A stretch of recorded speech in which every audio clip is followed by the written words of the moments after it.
Hello, ladies and gentlemen. Every once in a while, there comes about a film that really crushes me on the inside when I'm watching it, and Taken 3 was a prime example of that. Here is an unedited, short, and brief rant on Taken 3. I normally tend to review films and really give in-depth thoughts, but Taken 3 was a film that doesn't necessarily warrant that per se, and while this video might affect my credibility and whatnot, ultimately, I want to still get my thoughts out there in the manner that I believe is almost suitable for the film. Now, apart from the fact that the film starts so abruptly, almost mid-scene to say the least, it's just not well presented visually to say the least. There are several action scenes that are incredibly shortly cut in terms of there were 7 shots. I counted 7 shots that were used, 7 different shots wherein Liam Neeson has to climb over a fence and jump to the other side. 7 different shots, so abruptly and quickly edited. Just a prime example of several moments that go on throughout the film, making the film incredibly difficult to watch from a visual perspective. Furthermore, as I mentioned, the abruptness, there's a scene on a golf course. For no apparent reason, the film transitions from one scene to the next, and certain scenes lack absolute relevance or mere things that are in fact presented in the next scene and didn't need the expository knowledge that we derive from the prior scene. There's a moment in this film, of course, as you'd expect, wherein Liam Neeson is holding someone at gunpoint and explaining this gigantic plot that the film decides to turn itself into, when it really didn't have to. It was something small, something that, by God, the film is almost negating to a certain degree. There's one event that occurs that really triggers all the events in the film, including Liam Neeson's inclusion as part of the story, that really just came out of the blue. Like, you've seen it in the trailer, he attacks these cops, and there is almost no reason for him to do that. And the entire intricacy that the plot decides to delve itself into is completely illogical after a point. I found it hard to grasp, to say the least. I thought the film would be at least fun or something, but the film decides to what is its best element, or what was its potential best element, the action.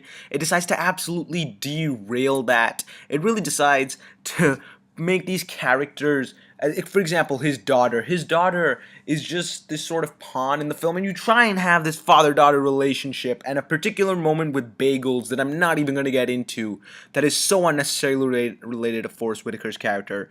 And he has these different tokens that he uses for no apparent reason. His character was incredibly obnoxious, almost, in terms of a cop trying to investigate this murder, and just certain moments in the film where I was really itching to leave just because of the fact that the action was unwatchable after a point.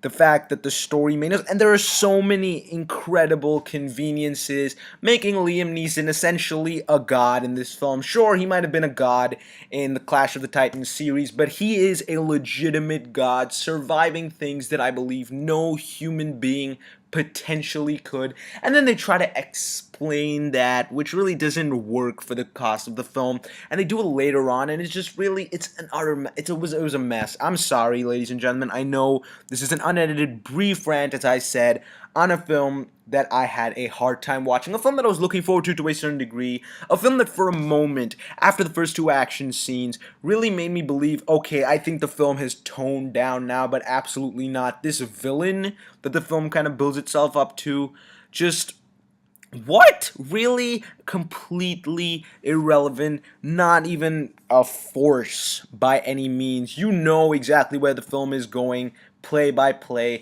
and then the film decides to completely turn itself on its own head and make this large, gigantic plot, abruptly switching from one scene to the next, wherein Liam Neeson, I don't know. I mean, I like him. I liked seeing him on screen, but everything he did lacked logic after a point, lacked purpose. He barely questioned what he was doing. He barely felt motivated after a point beyond his daughter as to what he was really doing, and did things that were so irrational. And the fact that he got away with it in this real world based thing with the police makes no sense to me whatsoever. A film that I certainly would not recommend. A film that disappointed me, crushed me to say the least, not just because of the fact that it's part of a larger franchise or has a particular actor, but the fact that it was almost unwatchable, and is of course the expected start to a year that I was certainly looking forward to and thought had potential. I'm going to give Taken 3 a very expected triple no.